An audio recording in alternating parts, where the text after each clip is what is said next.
Indigenous की बात करते हैं, यानी भारत के खुद के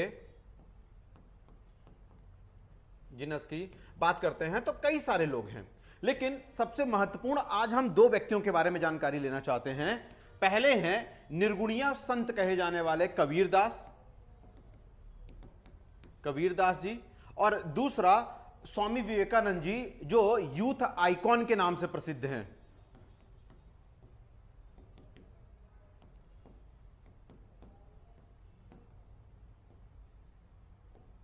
स्वामी विवेकानंद जी, ये दोनों इतने महत्वपूर्ण हैं और जानबूझकर इन दोनों को शुरुआत किया। पहला, एक आपको कटाक्ष भरे देखने को मिलेंगे, कई सारे पहलुओं पे बहुत कटाक्ष और सीधी बात कहने के लिए जाने जाते हैं। दूसरे, स्वामी विवेकानंद जी वो व्यक्ति रहते हैं जिन्होंने आध्यात्म को मानवीय गुणों से जोड़ दिया था, इसीलिए इनके द्वारा जो प्रतिपादित सिद्धांत रहा है उसे नियो वेदांत कहा जाता है। नियो वेदांत बन जाएगा। यह ऐसा था, नव वेदांत के नाम से जाना जाता है। आपको पता होगा कि वेदांत होता क्या है। वेदांत दर्शन उसे कहते हैं जो वेदों के अंत में लिखा गया हो, और इसे उपनिषद भी कहा जाता है। इसी के अंतर्गत षड दर्शन भी आते हैं, राइट। तो आपके सिलेबस में पहला बिंदु ही रखा गया है षड दर्शन, तो हम देखेंगे कि क्या सिद्धांत रहता है। दूसरा, कबीरदास जी निर्गुणिया संत कहे जाते हैं, गुणिया संत के रूप में ये बहुत ज्यादा प्रसिद्ध रहे हैं। निर्गुणिया का मतलब क्या होता है? बिना आकार के पूजा करना, यानी कि इन्होंने केवल एकेश्वरवाद को माना है, यानी मोनोथिज्म को माना गया। इनका कहना है कि एक ही परम सत्य होता है और वह निराकार है, यानी सभी कुछ प्रकृति में कोई भी इंसान हो चाहे जो भी हो उसका आकार नहीं होता है। निर्गुणिया, इसीलिए फॉर्मलेस की बात करते हैं, फॉर्मलेस की बात करते हैं, यानी मोनोथिज्म की बात करते हैं, मोनोथिज्म की बात करते हैं, यानी एकेश्वरवाद की बात करते हैं। इनका मानना है कि एक ही ब्रह्म होता है, एक ही सत्य है, राइट। हम इन्हीं के बारे में चालू करते हैं। अगर हम बात करें कबीरदास जी के बारे में, समझिए कबीरदास जी के बारे में थोड़ी सी इनकी बेसिक जानकारी देखिए। ये जुलाहे कहे जाते थे क्योंकि इनके माता पिता की उत्पत्ति का हमें नहीं पता है। 15वीं शताब्दी कहा जाता है कि इनका जन्म हुआ था काशी के पास, बनारस में। काशी आज की डेट में बनारस कहा जा सकता है, बनारस में इनका जन्म हुआ था कहने के लिए।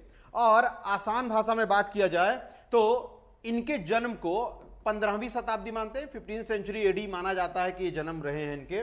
और कबीरदास जी ने बहुत सारे ऐसे श्लोक का प्रयोग किया है जो कि उस वक्त के वर्तमान के कटाक्ष के जैसा माना जा सकता है।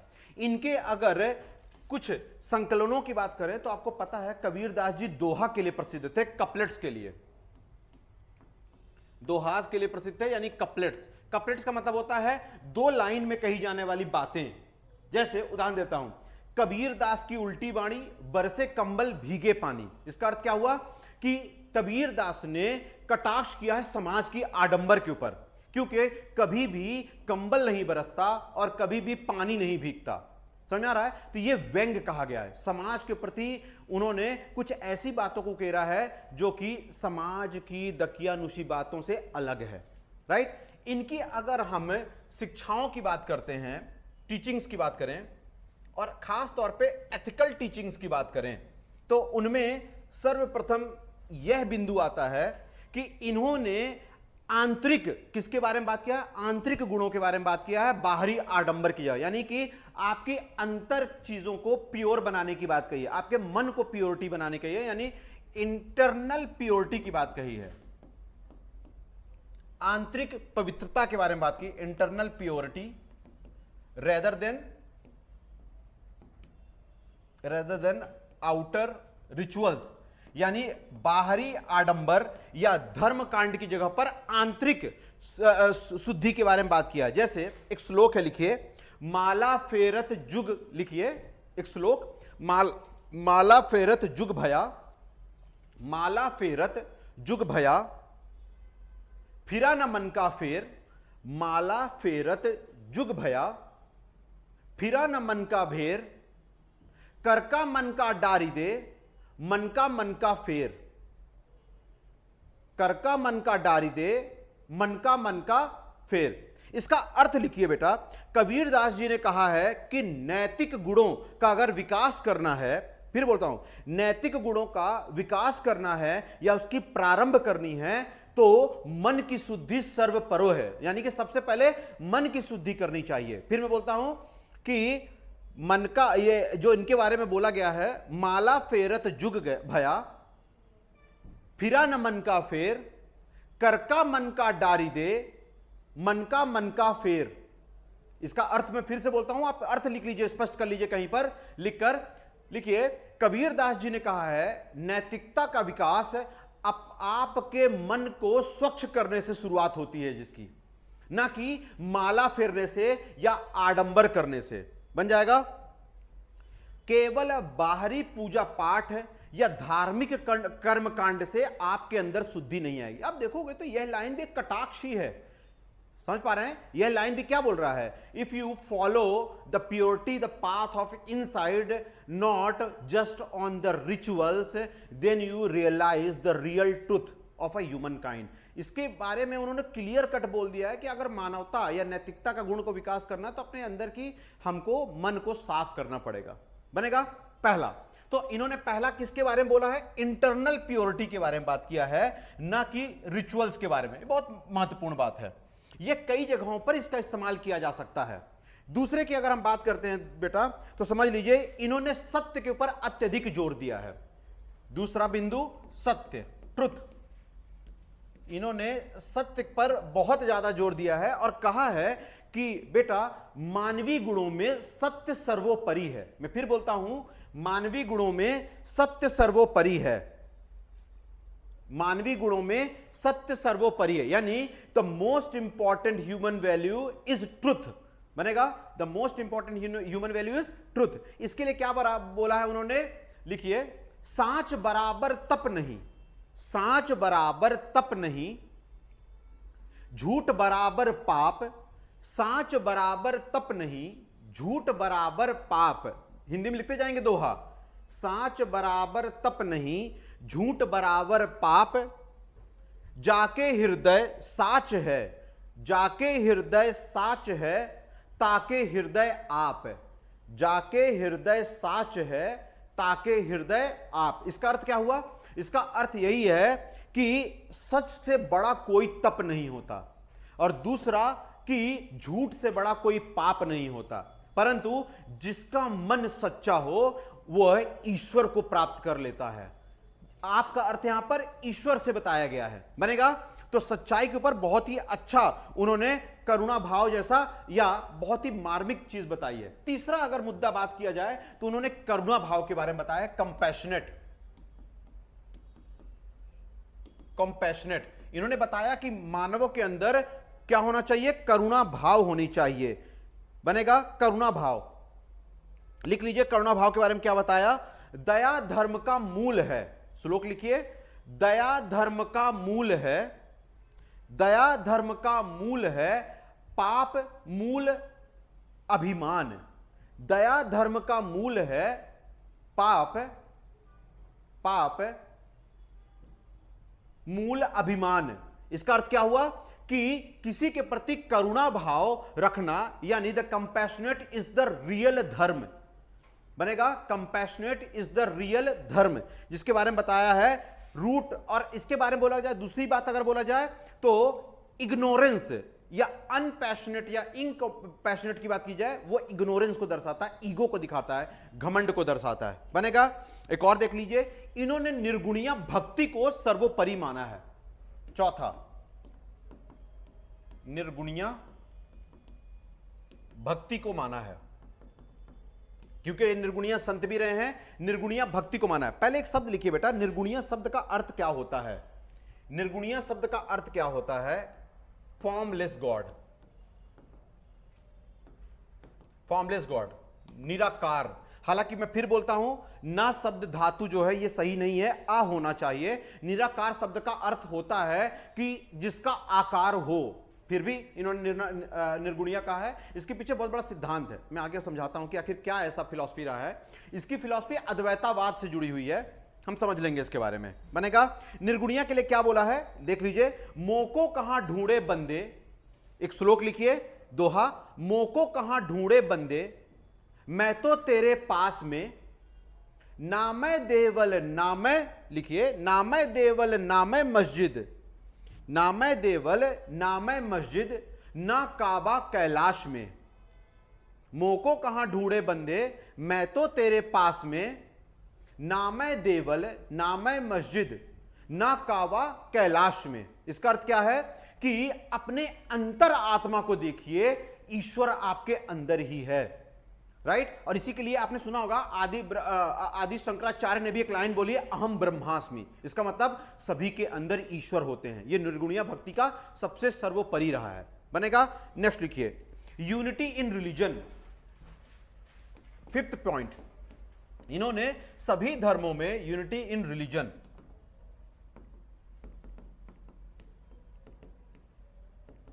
इन्होंने सभी धर्मों में एक रूपता की बात कही है। बहुत अच्छा है। ये देखा जाए तो भारत में आज बहुत महत्वपूर्ण है, क्योंकि भारत जैसे डाइवर्स कंट्री में, इसको लिख लीजिए, भारत जैसे डाइवर्सिटी वाले देश में, यानी विविधता वाले देश में, यह एक सिद्धांत सभी के बीच में सौहार्द ला सकता है, हार्मनी ला सकता है। तो अगर कभी भी ऐसी कोई बात आए कि कम्युनल राइट्स हो रहा है, कम्युनल राइट यानी सांप्रदायिक दंगे हो रहे हैं, तो इन श्लोकों का प्रयोग किया जा सकता है, इन दोहों का प्रयोग किया जा सकता है उनके बीच में सौहार्द बनाए रखने के लिए। बनेगा। रजत समझ आ रहा है? लिख लीजिए, कम्युनल राइट्स अगर होते हैं, सांप्रदायिक दंगे होते हैं, तो इनमें भी इनके ये दोहे बहुत ज्यादा महत्वपूर्ण हो सकते हैं कि इस प्रकार से सभी धर्मों को हमको एक लाना है। समझ में आ रहा है? यानी कि सांप्रदायिक दंगों के समय में भी यह सौहार्द का काम करेगा। इसमें एक लाइन लिखिए, हिंदू कहत राम हमारा, हिंदू कहत राम हमारा, रहमान मुसलमान रहमाना।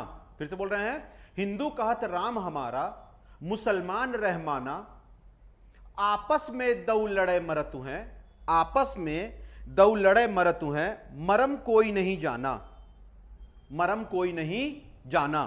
फिर से बोलूं, हिंदू कहत राम हमारा, मुसलमान रहमाना, आपस में दौ लड़े मरतु हैं, मरम कोई ना जाना।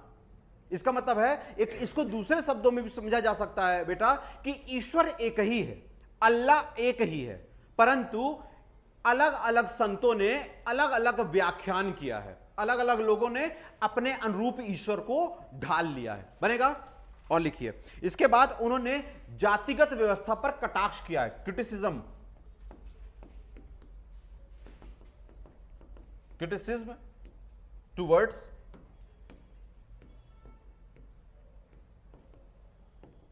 Caste system. जातिगत व्यवस्था के खिलाफ उन्होंने कड़ा प्रावधान रखा है। यह बहुत इंपॉर्टेंट है। जातिगत व्यवस्था के प्रति उन्होंने बहुत कड़ा प्रावधान रखा है। एक दोहा देखिए, जाति न पूछो साधु की।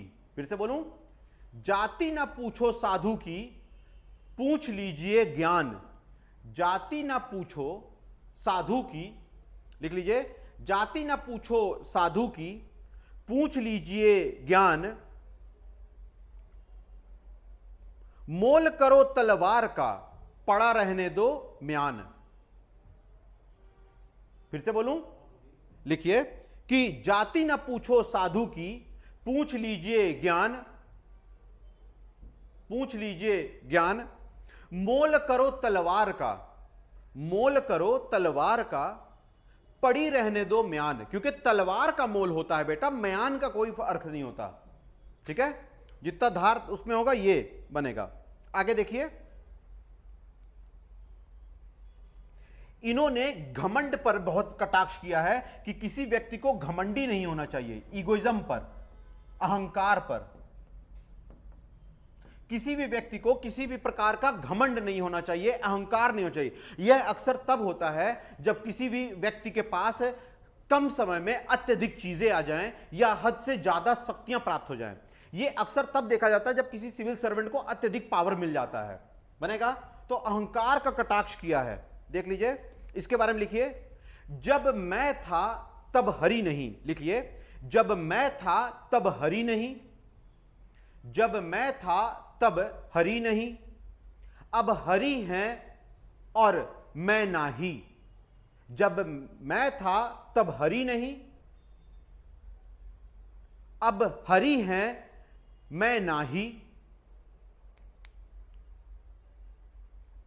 सब अधियारा मिट गया, सब अधियारा मिट गया, जब दीपक, सब अधियारा मिट गया, जब दीपक देखा माही, जब दीपक देखा माही। इसका अर्थ पता है, इसका अर्थ समझ में आ रहा है सभी दोहों का। जब मैं था तब हरि नहीं, इसका अर्थ यह है कि जब मेरे अंदर घमंड था, अज्ञानता थी, इग्नोरेंस था, तब मेरे पास ज्ञान नहीं था। जब मेरे पास ज्ञान आया तब हरि की आवश्यकता नहीं रही। इतने नहीं, यह भी कहा गया कि अंधेरे की जो हम बुराई करते हैं उससे अच्छा है एक दीपक जलाना जो रोशनी करके आपके अंदर अज्ञानता को समाप्त कर देता है। ये बहुत प्यारी लाइन है। ये सेम लाइन आप देखोगे कि बृहदारण्यक उपनिषद में भी ली गई, अस्तो मां सद्गमया तमसो मां ज्योतिर्गमया। इसका भी अर्थ सही बोलता है, यही सेम है कि हे देवी मां, असत्य रूपी ज्ञान से हमें सत्य रूपी ज्ञान की तरफ ले जाओ, अज्ञानता भरे अंधकार से ज्ञान रूपी प्रकाश की ओर ले चलो। सेम यही लाइन यह भी बोल रहे हैं। बनेगा? आइए नेक्स्ट। इसके बाद एक और बहुत प्रसिद्ध बातें बताते हैं। इन्होंने बेटा आडंबर के प्रति बहुत ज्यादा बातें कही हैं, देख लीजिए। और दूसरा अटैचमेंट के ऊपर भी, यानी लोगों की लालच के बारे में बताया है। लिख लीजिए, ग्रीडी, ग्रीडी के बारे में बताया है कि किसी व्यक्ति को लालची नहीं होना चाहिए, और इसके लिए उन्होंने कहा है detach from all boundation, detached from all materialistic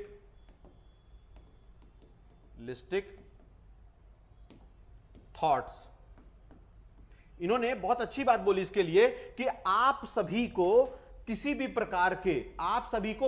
प्रकार के भौतिकवादी विचारधारा से अपने आप को दूर करना चाहिए। ये बहुत अच्छा है। और इसमें एक बहुत प्यारा दोहा भी उन्होंने बोला, साईं इतना दीजिए, लिखिए बेटा लाइन, साईं इतना दीजिए जामे कुटुंब समाए, जामे कुटुंब समाए, मैं भी भूखा ना रहूं साधु भी भूखा ना जाए। फिर से बोलूं, साईं इतना दीजिए जामे कुटुंब समाए, साईं इतना दीजिए जामे कुटुंब समाए, मैं भी भूखा ना रहूं साधु भी भूखा ना जाए। बन जाएगा? मैं भी भूखा ना रहूं और साधु भी भूखा ना जाए। एक और लाइन बोलता हूं बेटा, कटाक्ष भरी, इनके द्वारा कही गई एक और प्रसिद्ध कटाक्ष रही है। समझ लीजिए, उन्होंने आडंबर के बारे में बताया है, धार्मिक कर्मकांड या आडंबर के बारे में एक और लाइन बताई है उन्होंने। समझ लीजिए, यानी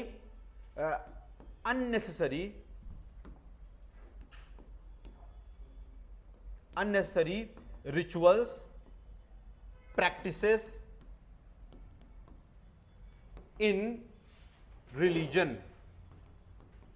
लिख लीजिए बेटा, धर्मों में अनावश्यक, एक लाइन लिखिए, धर्मों में अनावश्यक धर्मकांड या कर्मकांड तथा उस प्रकार के प्रैक्टिसेस यानी उस प्रकार के प्रचलन का खंडन किया है जिसका कोई महत्व नहीं है। फिर बोलूं, धार्मिक चीजों में जिसका कोई महत्व नहीं है उसका उन्होंने खंडन किया है। उदाहरण देखिए, काकड़ पाथर जोड़ के मस्जिद लियो बनाए। फिर बोलूं, काकड़ पाथर जोड़ के मस्जिद लियो बनाए, ता मुल्ला बांग दे क्या बहरा हुआ खुदाए, ता मुल्ला बांग दे क्या बहरा हुआ खुदाए। इसका मतलब क्या है बेटा, अजान पढ़ने के लिए बहुत बड़ी बड़ी मीनारों में खड़े होकर चिल्लाने की जरूरत नहीं है। ईश्वर आपके अंदर की मन की बात भी समझ लेता है। बनेगा? एक और इसी आडंबर पे बोलता हूं, सनातन धर्म के लिए बोला गया है। क्या बोला गया है?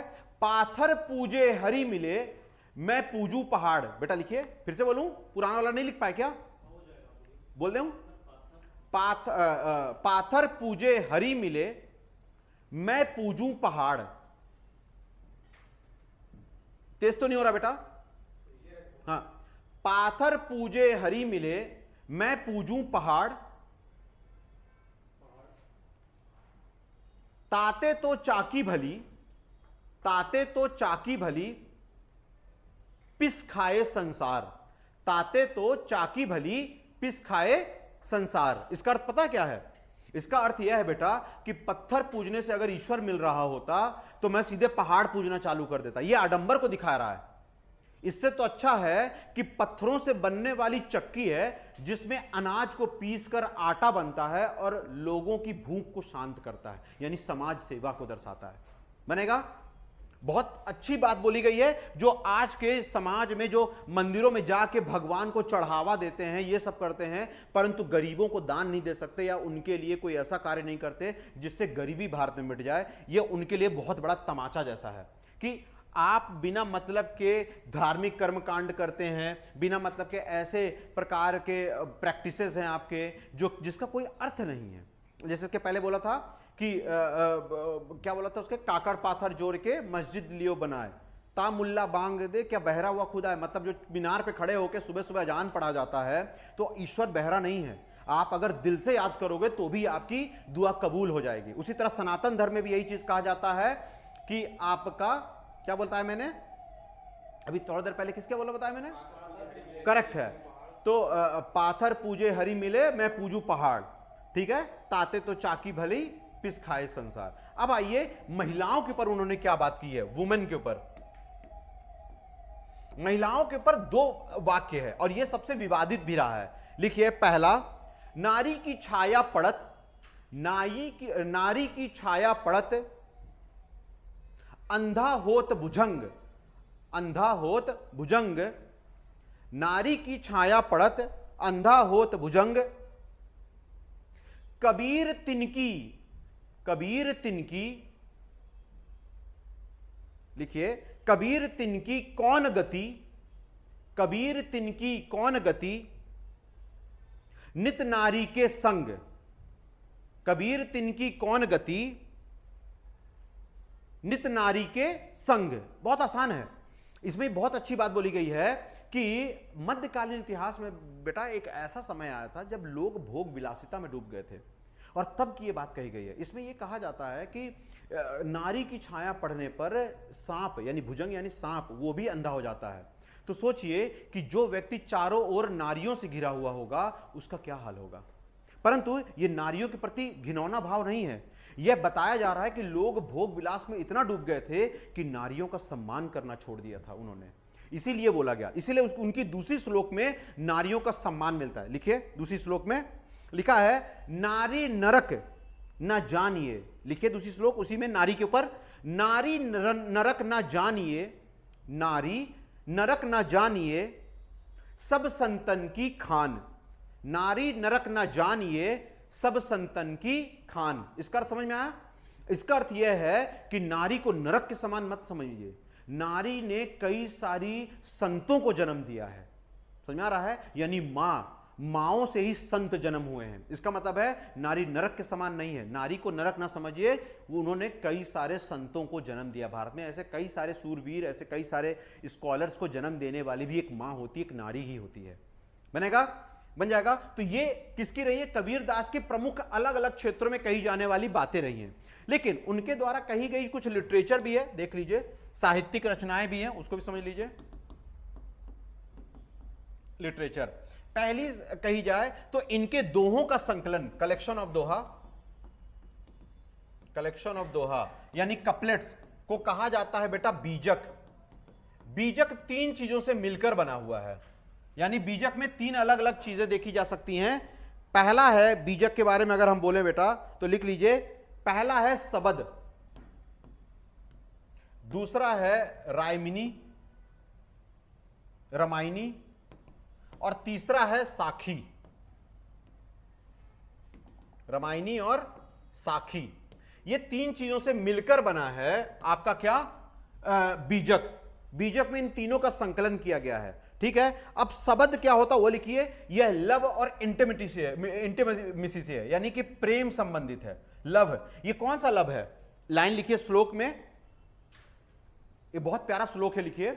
इसी में किस प्रेम के बारे में बात कर रहे हैं? लिखिए, पोथी पड़ी पड़ी जग मुआ, हाँ, पंडित भया न कोय, पोथी पड़ी पड़ी जग मुआ, पंडित भया न कोय, ढाई आखर प्रेम के, ढाई आखर प्रेम के, पढ़े सो पंडित होए।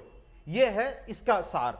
दूसरा बोला जाए रामायणी। रामायणी बेटा क्वार्टरिन्स में लिखी गई है, यानी चौपाई में लिखी गई है, क्वार्टरिन्स में लिखी गई है, चौपाई में लिखी जाने वाली चीजें हैं। ये नैतिकता संबंधित है, फिलॉसफी से संबंधित है, यानी दर्शन संबंधी चीजों के बारे में बताया गया है। फिलॉसफी संबंधी चीजें हैं, बनेगा। एक और बात बताते हैं, उसके बाद अगर हम बात करते हैं साखी की, तो साखी किससे संबंधित है बेटा? ये धार्मिक प्रीचिंग से है, यानी इसमें धर्म का प्रचार किया गया है, रिलीजियस प्रीचिंग। किस धर्म के बारे में बात कर रहे हैं? मानवता, ह्यूमैनिटी, मानवता के बारे में बात किया जा रहा है, ना कि धर्म के बारे में। धर्म मतलब ड्यूटी, कर्तव्य के बारे में बताया जा रहा है, बनेगा।